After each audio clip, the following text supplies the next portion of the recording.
happened in the last 12 months is just symbolic of the world we're living in. Disasters are a way of life, unfortunately. We saw droughts in China, we saw floods in China, we saw lots happening in Europe, we saw tornadoes or hurricanes in Cuba as well. It's just happening all over the world.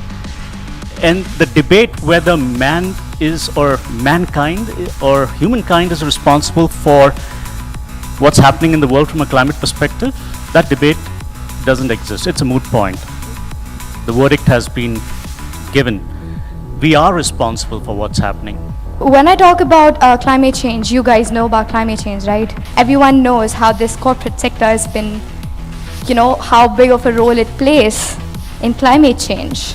But if I ask you guys, would you accept that you are amongst those who are snatching my future from me? We are in the midst of a challenge where both sides are going to be right.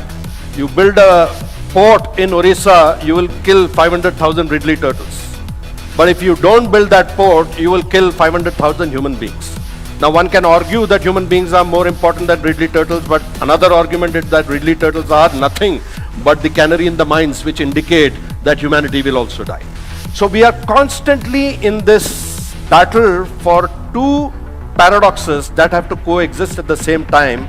We are just in that process from almost 1.8 degree global warming in last 100 years. We are almost touching 1 degree, and if it becomes 1.5 degrees and 2.5 degrees and 3.5 degrees, we are at the level of human level extinction. It was a wonderful opportunity to be here today amongst people who have been talking about sustainability for a very long time.